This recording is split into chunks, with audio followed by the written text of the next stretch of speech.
Chaka, what's up, Chaka?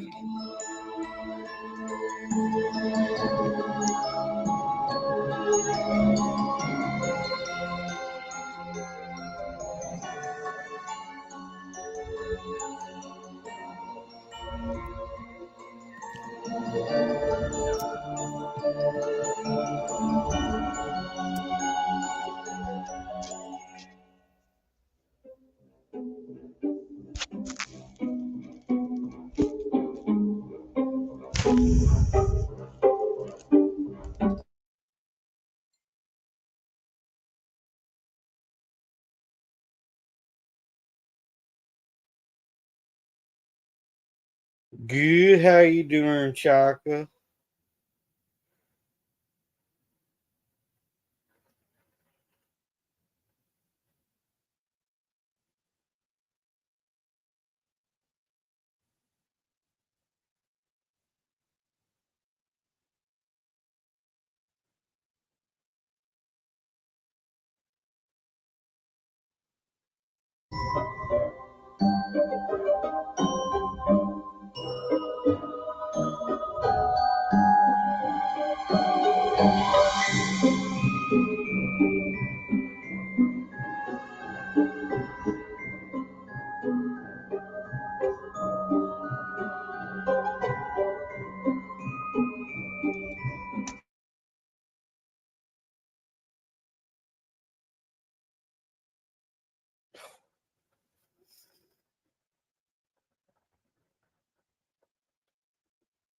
You're on mute, Dakota. Okay, I guess I was on mute. What's up, guys? Welcome back to another live stream. Tonight, we are talking about the Wendigos, the urban legends, and some stories of the Wendigo. Oh, nice. So tonight should be a good show. We have a lot to talk about. Oh, yeah.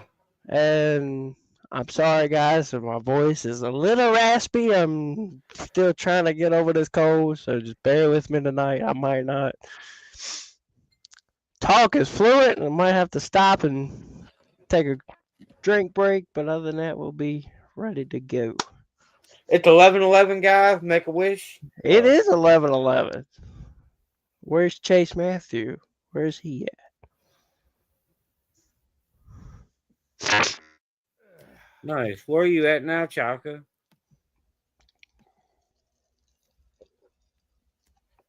Come to Virginia.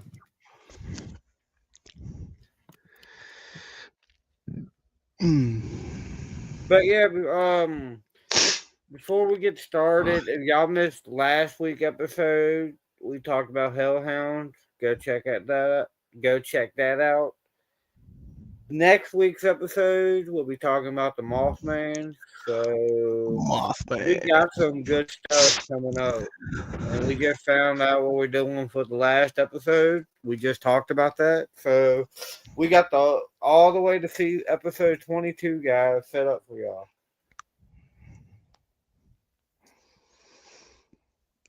So we are just beginning. Tonight we're talking about my second favorite cryptid. My first is Hellhound, but my second favorite is a Wendigo. Wendigos are freaking. Forgot. Wendigo. Wendigos are very interesting. Very, Very. very interesting. Go check out my video, or actually Dakota's video too. Wendigo Hill is where I grew up at. It's the place, like, from what we gathered, the trailer park was built on the Indian burial ground, and it's been haunted by something very, very, very evil. When we was a kid, we would walk up and down the road, and we heard something with chains, and if we looked back, we would get pushed. Like, I was riding my bike and I got pushed down big old rocks and all that, like almost hurt myself bad. So I mean, there's definitely something there, and we did find out it was built on an Indian burial ground. So I mean, Great. yeah, and I go there once a year. I go to this trailer park at least once a year. I got friends that still live there, and I still check out the hill, and it still gives me, like, walking about it up that and down that hill at night still freaking creeps me out. Like, All right, guys. We got Wendigo tonight. What theme should we go with? What color? Should we go red, orange, go with purple, orange. orange? I Do like some orange. orange. Let's see. We got this. There's orange. Come on. This last one. Oh, there it goes. Got some orange in the house tonight. But yeah, like, Wendigos are very interesting cryptid to talk about. Like, some people don't even consider them a cryptid. Y'all let us know in the comment in the chat if y'all consider them a cryptid. We would like to know. But Dakota, you want to get started? You say something, Yes. and then I'll go with something, and we'll 'Cause switch off. because I got three big stories, and then I'm gonna start off talking about exactly what a Wendigo is and go on from there. So I'll start with this one. This one includes what is a Wendigo and a real life story of a case that happened about the Wendigo.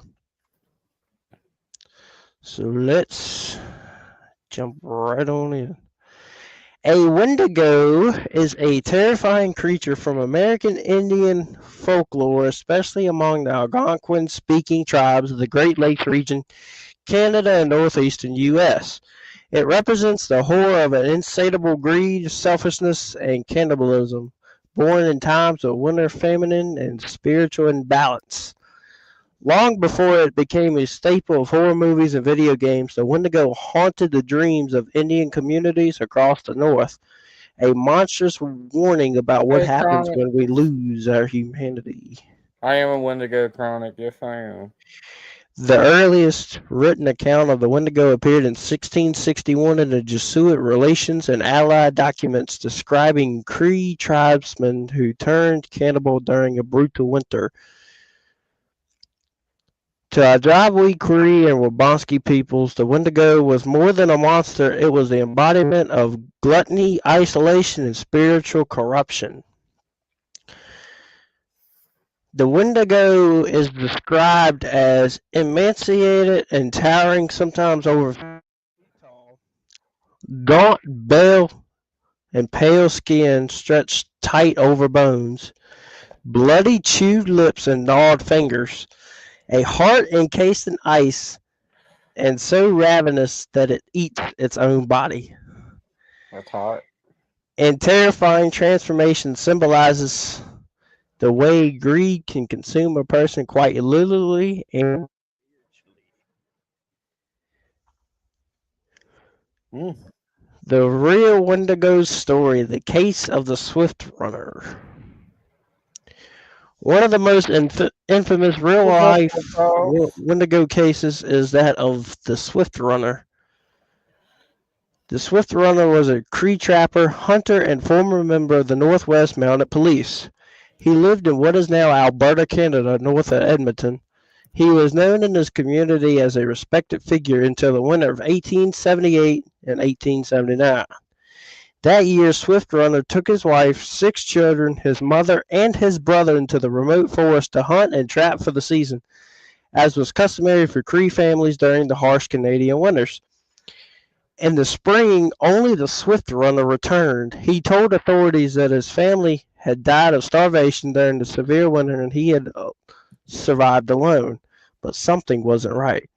Swift Runner didn't look like a man who had endured starvation. In fact, he appeared healthy and well fed.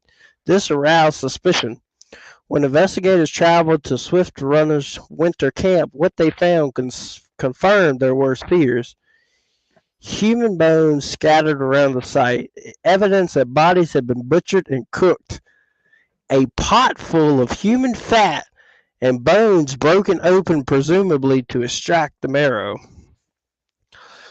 Swift Runner confessed to the murder and cannibalism of his entire family, including his youngest son, where he killed after spring arrived when game and supplies were once again accessible. This crucial detail ruled out starvation as the motive. Swift Runner insisted he had been possessed by the spirit of a Wendigo, the monstrous cannibal spirit from Cree and Algonquin folklore. Swift Runner was tried and convicted in Fort Saskatchewan in 1879, where he confessed openly, not denying any of the charges, but reports say he showed remorse and even joked with the priest before his execution. Still, his crime shook the region. That same year, he was hanged, which made the first legal execution in Alberta. Swift Runner's case became a foundational example in the study of Wendigo psychosis, a controversial culture-bound syndrome described in early psychiatric literature. Symptoms of Wendigo psychosis include depression and withdrawal, insomnia and paranoia, a growing belief that one must consume human flesh, and cannibalistic urges even when other food is available. Modern psychiatry no longer recognizes it as a formal disorder, but anthropologists and psychologists still debate whether Swift Runner was either suffering from a mental illness, truly experiencing the spiritual possession, or was he using the Wendigo as a socially comprehensible excuse? In Wendigo folklore, once someone tastes human flesh, their heart becomes encased in ice and there's no way back. Only death can then cure the Wendigo. Swift Runner's story mirrors that mythology exactly, that he crossed the line and the transformation from man to monster was complete. Now, another Wendigo on Madeline Island in Bayfield, Wisconsin. Madeline Island, the largest of the Apostle Islands in Lake Superior, is a sacred site for the Ajabi and steeped in supernatural lore. While modern authors have sensationalized it with tales of cannibalism, traditional stories speak more to spiritual transformation and protection. In one traditional Wendigo story collected near Madeline Island, a little girl defeats a massive ice giant by transforming into a giant herself and using magical copper staffs to reveal the emaciated human inside. Even today, island residents speak of ghost sightings, haunted museums, and strange figures spotted after the first snowfall. Echoes of Wendigo legends have never fully. Keep all the snow, Chaka. We don't want none. We've had 2 snowfalls. That's all I need. Near Bar Harbor, Maine, the Wabanaki tell stories of the Chinoo, a localized version of the Wendigo, but here the monster can be redeemed. One tale tells of a woman who showed compassion to a cannibalistic ice giant, slowly nursing it back to humanity with kindness, warmth, and hot bear fat soup. The version of the legend doesn't end in death, but in forgiveness and healing, which is a rare twist in other terrifying canon. And that is all I got on this one. Okay. Um, I know you did a little walkthrough about what a Wendigo is. I'm also gonna do that, but I'm gonna do something else. The Wendigo is a terrifying creature from the Allegorian Native American folklore, especially of the Great Lake region, embodying insatiable greed, famine, and cannibalism, often appearing as an emaciated giant with antlers or deer-like skull, craving human flesh with unending hunger. Um, the key characteristics is gaunt, skeletal, with gray ash skin, deep-set eyes, sharp claws, and often antlers. Sometimes described as a towering human. Nature, a spirit of winter, hunger, and the weirdness, embodiment of the worst human trait like gluttony and selfishness. It can mimic human voices, move with unnatural speed, possesses human, and install the overwhelming craving for human flesh. Often born from humans who resort to cannibalism due to during famine or who have consumed by greed. Through the tales, mention warriors praying to the spirits for protection, leading to transformation. Um, give me- I had another story that I'm gonna tell y'all. Oh, that's the book. Sorry. I hate when you click it and you click a book instead of a freaking. No, yeah. Whoa, we ain't talking What? about Jessica. We're not talking about Jessica. We're talking about Wendigos. Alrighty then. All right, we're gonna talk about. Hey, what's up, Dom Dom? Jingle bells and merry tacos to all. Okay, that is not what I clicked. I clicked a YouTube video talking about Wendigos. So Oh give me one Lord. second, guys. But yeah, you can ask Dakota about Wendigo Hill. That Oh place is Lord. creepy. There is definitely something there. Don't know exactly what it is, but you hear Mm. chains and stuff. Like it's very creepy. Give me one second. I hate it when it does this crap. Mm. Dom, how you feeling, brother? Um. Okay, give me one second. Are you still rehabbing from your broken ribs?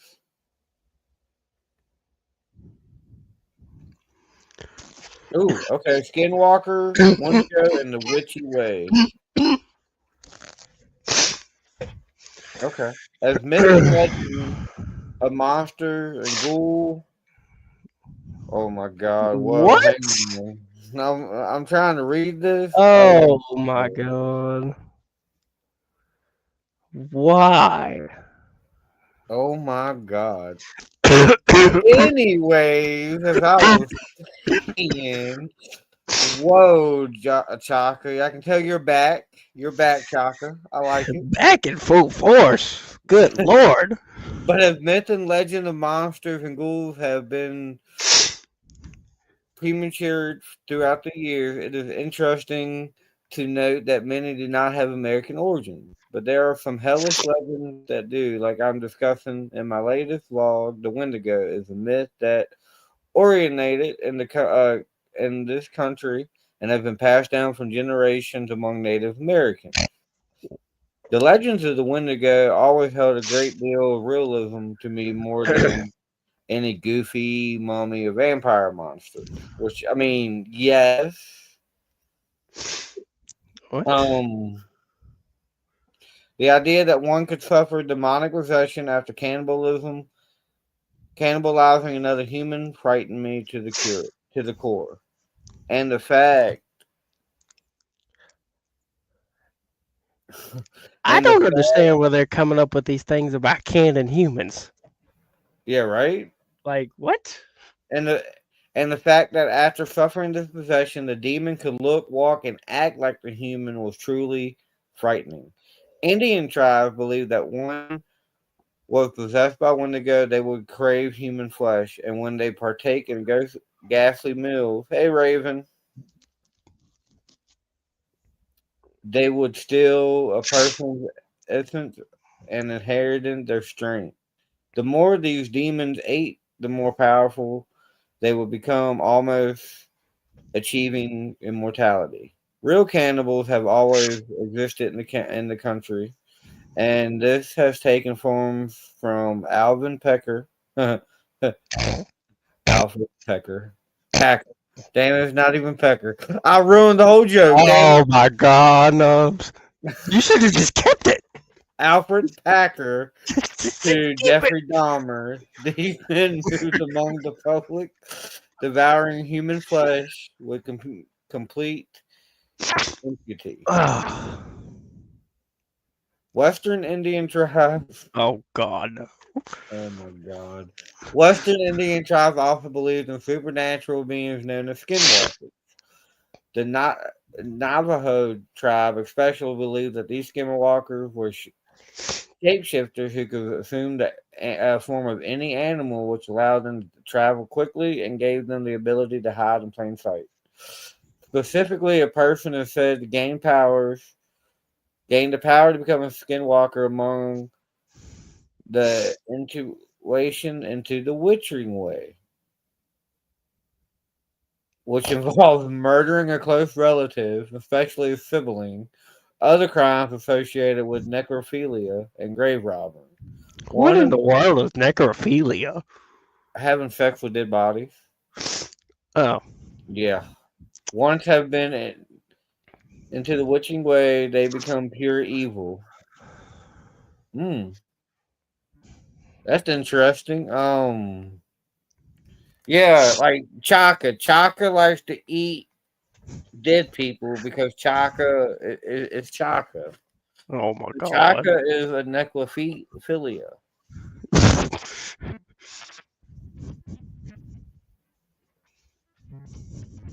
Uh,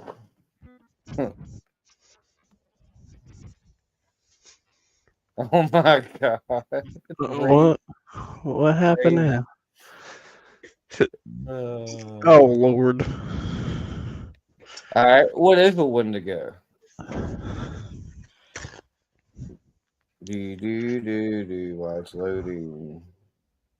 Why this is loading? Did anybody? Oh, that's not okay. That's not one that I thought it was.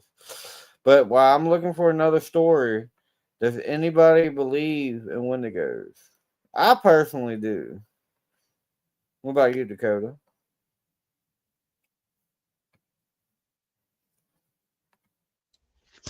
Hold on. Sorry, I was blowing my nose. I mean, yeah, they're obviously real as we've experienced them myself. Well, haven't experienced, but like heard them, especially when they go Hill. I mean, did we? Wasn't it Oh, six okay. six six we saw or heard another one? I believe that was a hellhound. Was it? Oh, okay. All right. The Wendigo is the story of a monster. The story: a wealthy man wanted to go hunting in a part of northern Canada where few people ever hunted. He traveled to the trading post to try to find a guide to take him, but no one would do it. It was too dangerous, they said. Finally, he took an Indian who needed money badly, and he agreed to take him. The Indian name was Defago, Defago,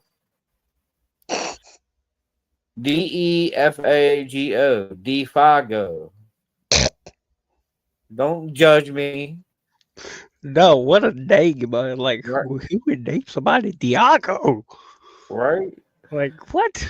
They made camp in the snow near a large frozen lake. For 3 days they hunted, but they had What? nothing to show for it. Oh God, hang on. It's a good question. Some people do think that they are shapeshifters. Whoa. Oh my Okay. god. Oh my God.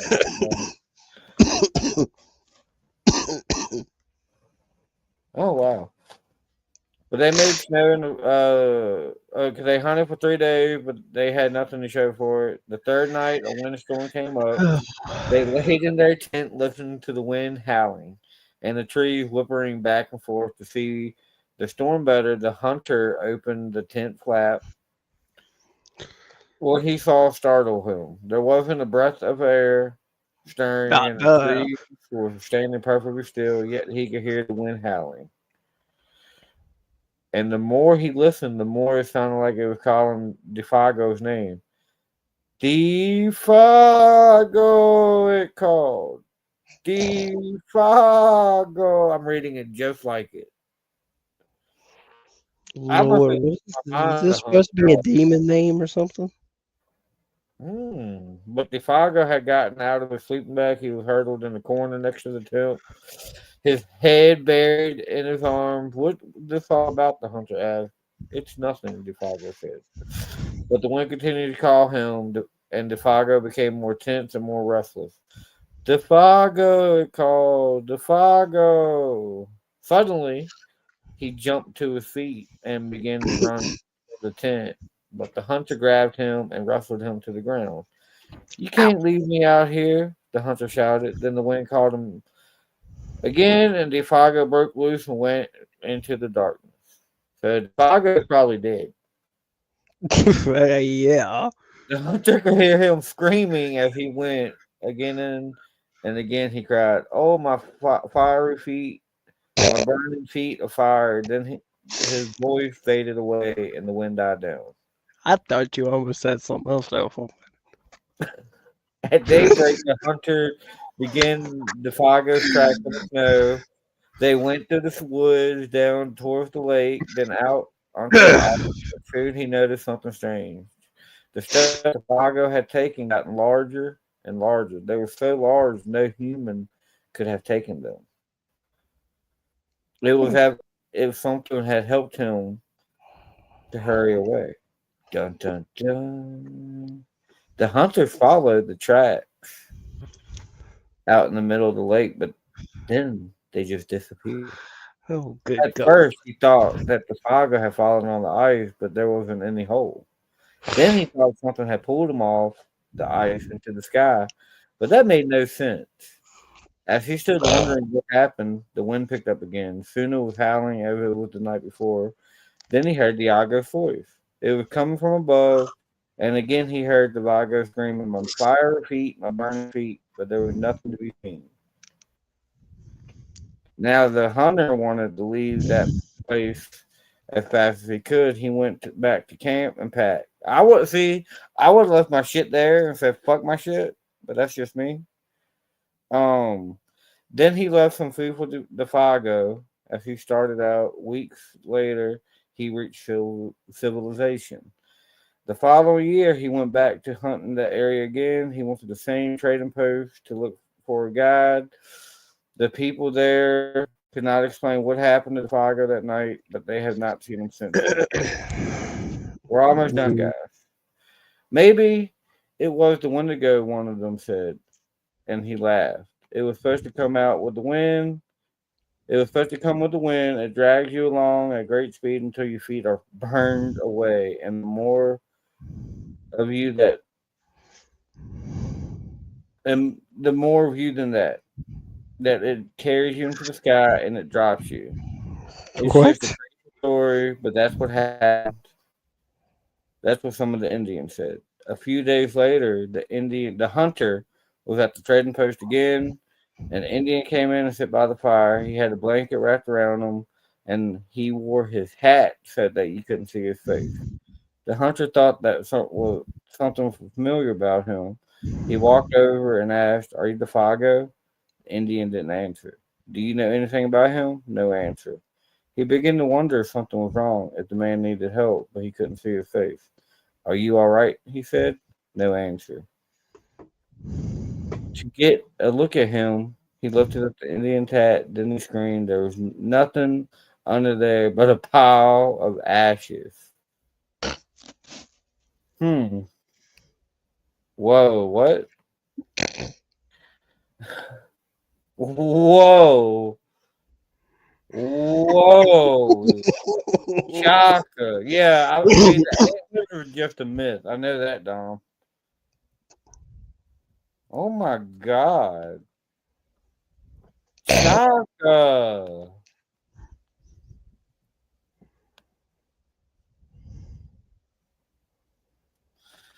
Oh. Well, Too late all for I gotta that. say is wow, Chaka. You got any more, Dakota? Yeah, I got three. Alright. Three. I got three more if I talk. Mm. I'm gonna say you read one and I'll find another one, and you read your other one. All right. Oh, all right. Starting off with number one. The thing that followed us through the pines. My friends and I used to camp every November right after the first frost. The woods behind Lake Brinley were quiet that time of year, too cold for tourists, too early for hunters. That year, though, everything felt off. Even before we unpacked the tents, the forest had gone silent. No birds, no crunch of small animals, just wind that carried a strange chemical smell like frozen meat left out too long. We ignored it, which was a big mistake. Yep. Around Around 1 a.m., something started walking around our camp, not fast, but slow, like it was studying us. I whispered to my friend Mark, but before he could answer, we heard it. A voice, low cracked, sounding exactly like Mark's mom. Mark, come here. Mark sat straight up. That's not funny, he hissed, but none of us had said it. The footsteps circled the tents again, closer this time, heavy, too heavy to be a human. Then came another voice, this time sounding exactly like mine. Let me in, I'm cold. I felt the blood drain out of my body because the voice was coming from the opposite direction of where I sat. We unzipped the tent and shined a flashlight outside. At first, we saw nothing, just white pines and dark shapes of rocks. Then the light moved upward. Something was clinging 30 feet up a tree, pressed against the trunk like a spider. Long limbs, bone stretched skin, a face too narrow to be human. The moment our light hit it, its jaw snapped open, showing rows of teeth. And then it smiled, and my voice, we ran, it followed. You know how they say Wendigos are fast, but they don't tell you what it sounds like when one is chasing you, the cracking and splitting of its own bones as it rearranges its body to move faster. We made it to the car and floored it, but as we drove away, the forest filled with voices, dozens of them, all screaming our names, all in perfect imitation. I never went back. Some nights I still hear it though. Every winter, just after the first frost, something taps on my window and whispers, "Let me in. I'm cold." Hmm. I'm gonna do the 12 facts about Wendigos and his dark history with that. All right. Was that all of that? Huh? Was that all that one was? Yeah. All right. There's the 12 terrifying facts about Wendigo and his dark history. The Wendigo oriented as an evil spirit able to possess humans. The earliest version of Wendigo legend came based Native American tribes and describes it as an evil spirit or demonic entity that was able to possess humans and, in some cases, human beings themselves. Those who have previously been driven to commit cannibalism as a desperate act of self preservation during the harsh winter could be affected by the evil entity, as anyone harboring feelings agree. As could anyone harboring feelings agree.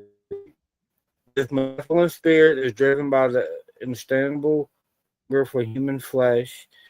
Any human possessed by it would slip into a mindless state like a flesh craving zombie.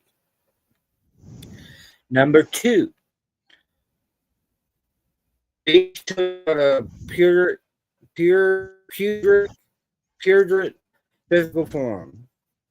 While American culture spoke of the Wendigo as a spirit, eventually it took the shape of the beast. The beast could have also infect a person if that person was tainted by greed or had the sin of consuming human flesh.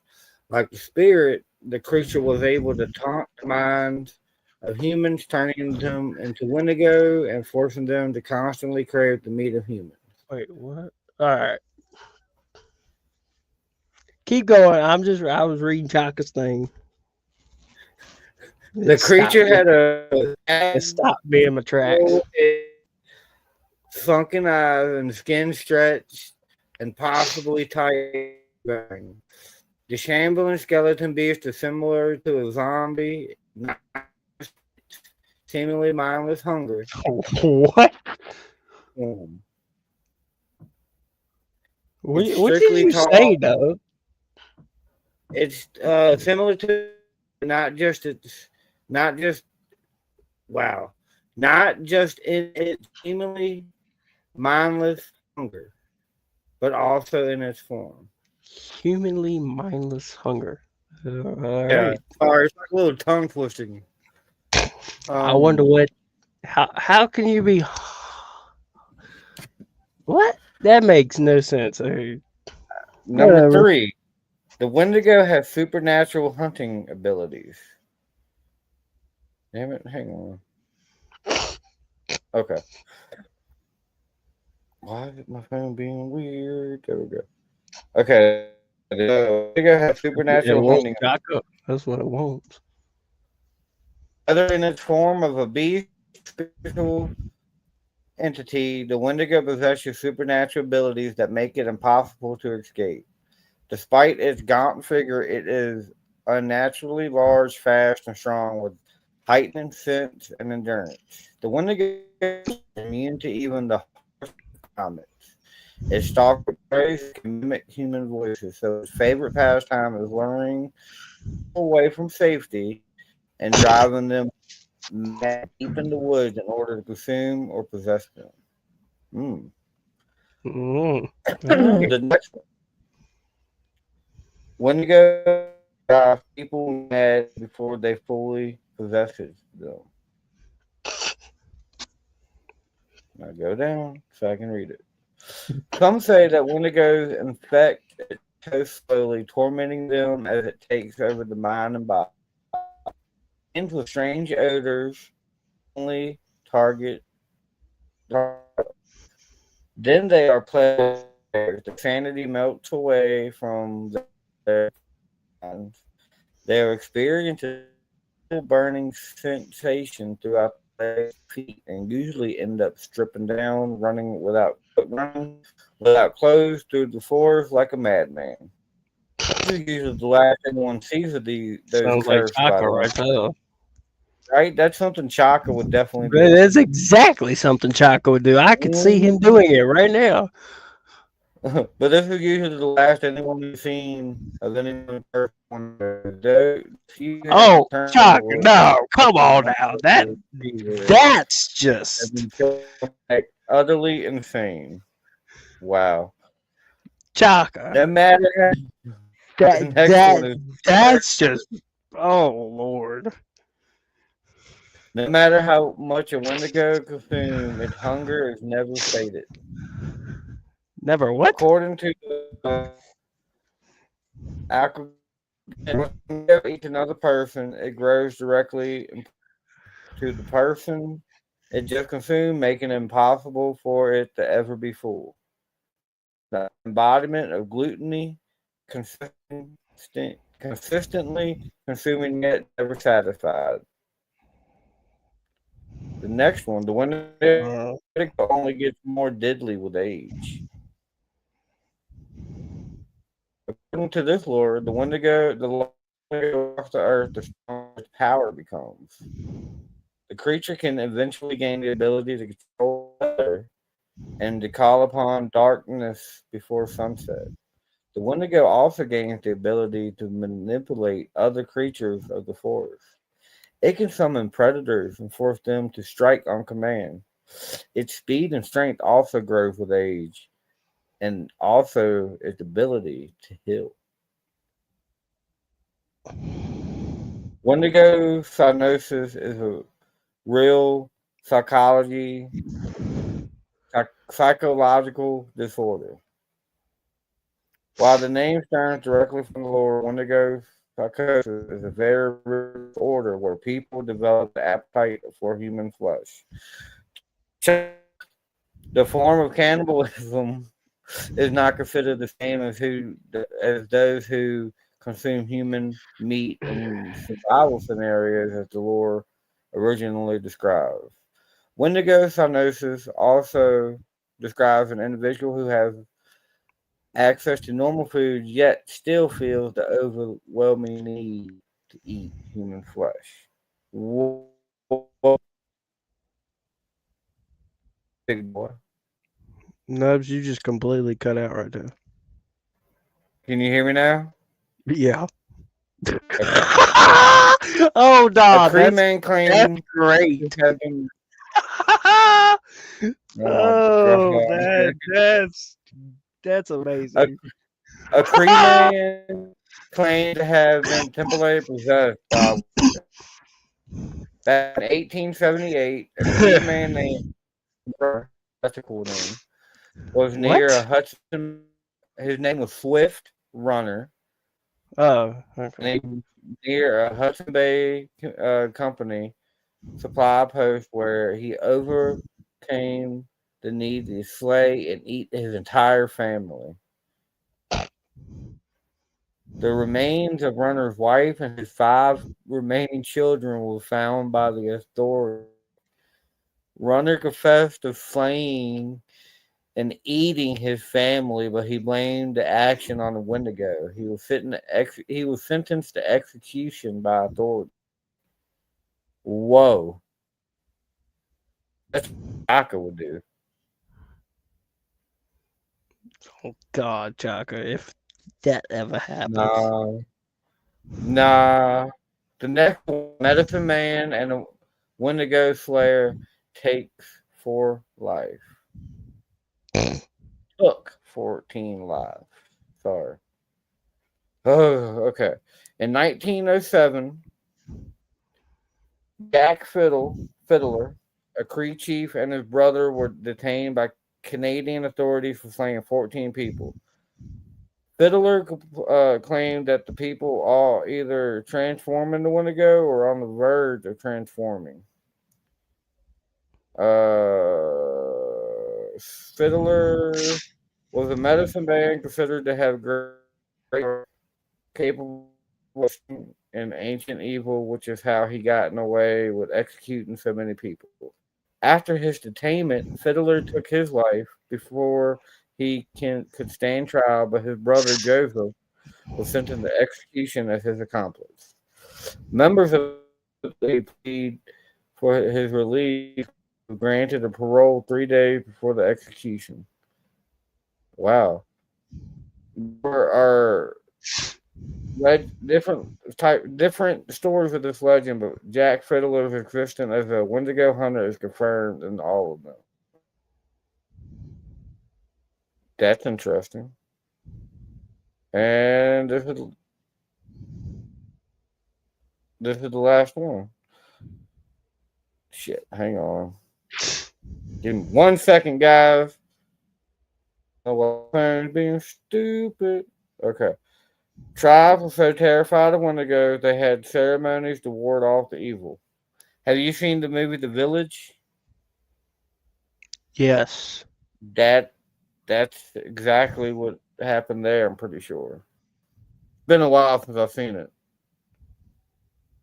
Um, Many tribes took Wendigo taboos so seriously that during times of famine, a ceremonial dance would be performed. Those proposed were to reinforce the threat of the evil creature in the minds of the people during harsh winters.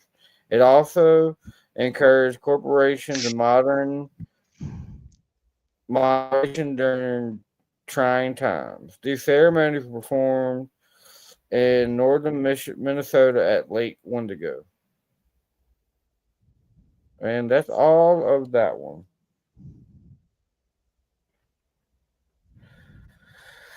Yeah, that is true. I agree with you, Dom, but I mean, hey, if I can find, which I mean, like I said, I'm pretty sure we've had encounters with a Wendigo. But yeah, that's all of that one. Do you want to read another story, Dakota? Yeah, I got you. All right, so this story is called The Snowbound Ranger. Whoa. What? All All right, Raven. right, Snowbound Ranger. Park Ranger Naomi Grant loved winter duty, quiet trails, frozen lakes, and long stretches of peaceful nights at the outpost. During a record blizzard, the lodge received a distress call from an unknown number. A man whispered, "It's out here. It's starving. Please." The line cut out. Thinking it was a lost hunter, Naomi geared up and followed the signal to an abandoned ice road. The snow was waist deep, the wind screaming through the trees. But the strangest part, there were tracks leading down the road, human footprints, barefoot in the freezing snow, and each step was spaced 6 feet apart. Naomi followed the footprints until they suddenly ended in the middle of the road. No collapse marks, no signs of struggle, just silence. She radioed back to the station, but only static answered her. She turned to head back, and that's when she saw it. A figure standing at the end of the road, tall, thin, its limbs dangling like broken branches. Naomi called out, "Are you hurt?" The figure cocked its head and began mimicking her voice perfectly. "Are you hurt?" The creature moved closer, and Naomi stepped back. Then it said in a terrified whisper, "Naomi, help." She froze because it was the voice of her brother who had gone missing 2 years earlier. The creature opened its jaw wider than a human skull should allow and screamed. The sound shattered the air like glass, and the wind died instantly. Naomi ran, but the blizzard stopped. The forest grew silent, too silent. When she reached her snowmobile, something was already sitting on it, its long arms wrapped around the handlebars, waiting for her. The next day, the lodge found the snowmobile overturned in a ditch. Naomi's footprints circled it again and again and then vanished into the woods on all fours. They still hear someone calling for help on the radio during the storms, always in Naomi's voice. Hmm.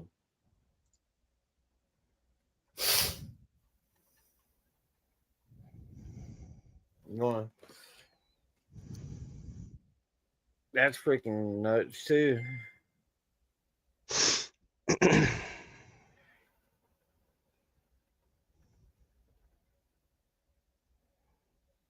trying to find. Oh, okay. Oh, it won't let me upload that one. You're gay. Talk about my last one. All right, yeah. Read your All right. last one.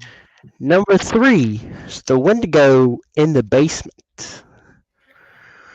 Growing up in rural Wisconsin, my friend Tyler lived on his family's old farm. The house was creepy enough, creaking floors, drafty windows, but the basement was by far the worst. His parents always kept it locked, claiming the foundation was unsafe, but one night while they were gone, we heard something moving down there. Not rats, something heavy like hooves dragging on concrete. The basement door rattled so hard the hinges screeched. We backed away, but Tyler whispered it's been doing that for years. It gets louder every winter. We heard breathing on the other side of the door, deep, ragged, animal like, and then a voice whispered, Tyler, open. I'm hungry. I felt sick. The voice was dead on identical to Tyler's mother. We ran outside and circled the house.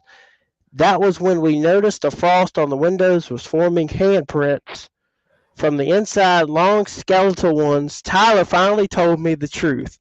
His great grandfather had abandoned a hunting partner in a deadly snowstorm decades ago. The partner never returned, not as a man anyway. The family believed the creature that came back, starving, twisted, cursing their bloodline, was a Wendigo, and they had trapped it in the basement. A scream echoed from the house, shaking the walls. We backed away, but the front door exploded open. Out crawled something wrong, a creature with a rib cage like a cage of knives, jaws that clicked, and skin that stretched thin as paper. It looked at Tyler and smiled with no lips. It whispered again, Tyler, family. We fled into the fields. I never looked back. Tyler's family sold the farm months later, but people who live nearby say during the coldest nights of the winter they see something wandering the fields, tall, skeletal, and whispering the names of anyone to get too close. Hmm.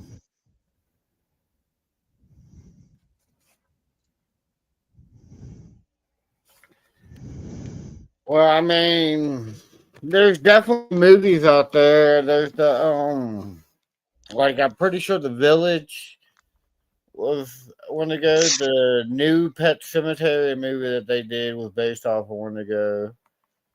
Pretty sure the newer Wrong Turn movie that they did, the last one they did, the people in that cult thing dressed as Wendigos.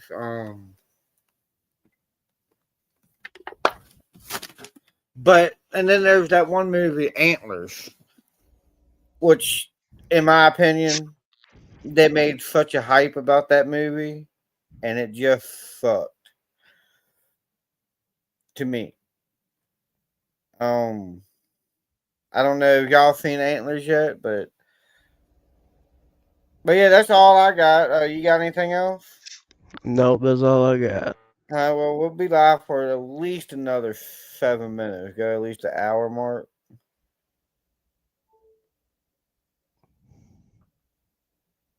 Mm-hmm. Um. Yeah. See, I didn't like it either. But a movie I just watched today, Thanksgiving. That was a good movie. Oh yeah, I've seen that one. Um. I'm ready for the Scream 7 to come out. Me and Dakota was talking about that. If y'all are big Scream fans, I personally believe that Stu's still alive, the guy that Matthew Lillard played, that died in the first one because he had the TV smashed on his head. I personally believe that he's still alive and has been leading a Ghostface cult. Like in the sixth one, they talk about the Ghostface cult. I personally believe that Stu has been leading that cult with his sister. We'll see that. But next week, guys, we will be talking about Mothman on my channel. Sorry, I had to fart. We will be talking about Mothman on my channel. Um, I'm excited Mm. about that one. That's gonna be a good one. And then again next Friday at 7 p.m. Eastern on this channel, Dakota, Russell Souls Paranormal has a premiere. 8 p.m. Eastern, Jackass Paranormal, Chris, he has his premieres. And then 10 p.m. Eastern, I have a premiere. So We have a couple premieres coming up on Fridays because that's premiere Friday. Um, and I'm not sure we'll do the Urban Legends of Mothman either Wednesday or Thursday or Friday next week. We do got Sasquatch on the list. Aliens, not really a cryptid, but we could talk about that at some point for sure. I like talking about aliens. Um, Hey, we could make aliens like an honorable mention in the video. there we go. Well, we got a bunch of great stuff topic we're gonna be coming up with next week. I I want to say one day next week I want to go live and do like a little paranormal topic where we talk paranormal stuff. I want to bring back Paranormal 101. I don't know if you're free next week, Dom, but if you are, I would love you up there. But if you're not, I understand. Chaka, I know you're not a paranormal creator, but I mean, I know you've had paranormal stuff happen to you, so you're more than welcome to come up. Raven, you know, you've always can come up whenever. It is. I don't know. I know it's big in the Native Americans and Canada area by Native Americans. I don't know how much European it is. That's a good question, but I'm not the one to ask about that. I'm sure it is just different. It might be a different name, Raven. But like I said, check out our premieres starting at 7 p.m. on Dakota's channel, 8 p.m. on Chris's channel, and 10 p.m. on my channel. Um, we're gonna try to be doing these urban legends once a week. If we miss a week, we accidentally miss a week, but we will be doing them at least once a week, if not every other week, with probably once a week like we've been doing though. Unless something busy, one of us is sick or busy that week. Dakota, are you doing your podcast this week? Are you dropping an episode? I have episode. Let me double check. So I need to check out episode 1 still. I hadn't checked that out. I'll check that out tomorrow, actually. But I know you dropped episode 1 of your podcast. So episode 3 will be Oh, 3. next Saturday Okay. at 7 p.m. So you already got episode 1 and 2. Yeah, episode 2 premiered last week. Okay. Episode 3 will be next week. So guys, episode 3, Dakota will premiere that at 7 p.m. Yeah. Dakota will premiere his podcast 7 p.m. on Saturday next week, and Fridays at 7 p.m. on his channel. So we have stuff coming, and we're going to try to film at least one more time before New Year, before the New Year hit. We will let y'all know for sure. For those who watch wrestling, leave in the comment. Do y'all want John Cena to win his last match or lose his last match tomorrow night? I want him to get his ass kicked in like 3 minutes, but that's just because I don't like John Cena. Nice. Definitely will, Dom. But definitely check out Chaka. Check out Chronic Paranormal. She was in here earlier. Raven, Chaka, Dom, and Chelsea, Chronic Paranormal. All of them was in here. Check all of them out. They all have great channels, great content. Um, check out Second Star Survival. We'll be bringing back the podcast. Me, Chronic, and Second Star will bring the podcast back probably after New Year's. I have to talk to them to find out for sure. Game night. I will be bringing game night back. Y'all want to say Tuesday maybe? So we might do game night Tuesday night, guys. We'll do some type of game. Appreciate the love and support y'all give us. Y'all are like legit the best. We love y'all. We're gonna continue to do these urban legends as much as we can. Like I think this one's gonna be probably one of our favorite ones, other than my favorite urban legend series we did were the states. I thought that one was really good. But they have all been like really awesome, and I think the cryptic urban legends is gonna be even better. Anything else, Dakota, you want to add? Nope, I think we covered it. All Covered it right. all. Well, we're gonna keep doing these for these urban legend podcasts for like an hour. We're gonna try to keep it steady in an hour to an hour and a half to 2 hours. So we hit our checkpoint of an hour. Um, we appreciate, like I said, we appreciate the love and support y'all have given us. Got us to over 1,500 subscribers. Like both of us, like we appreciate it. Hit up Jackass Paranormal, spelled JOCKAZZ Paranormal. It's Yeehawk Nightmare. He changed his channel to Jackass Paranormal. Go check him out. He also drops some crazy and great content. Ooh. Like the same, it's three different versions of the same video, pretty much, guys, that we do. So y'all don't want to miss them. But yeah, go check out Jackass Paranormal, Restless Souls, of course, y'all are here.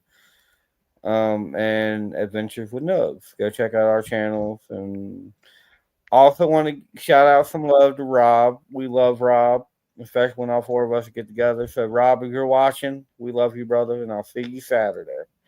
That's all I gotta say. The four core is back. That is, we are the four core guys. We love y'all. Yep. Thank y'all for the love, and we will see y'all next week for Urban Legends and possibly Game Night Tuesday. Yep. And Bye. Oh, okay. Before we end, Game Night, we are going to be talking about movie reviews. I know it's not really games, but we're going to be talking about movies and giving our honest reviews of these movies. okay. All right. I think that would be interesting. Well, sounds good. So we will be talking about movies Yeah. anywhere from Scream to Santa Claus. Oh So just Lord. it's gonna be different types of movie reviews we're gonna be talking about. We love y'all. Yeah. Thank y'all. Bye. See you guys.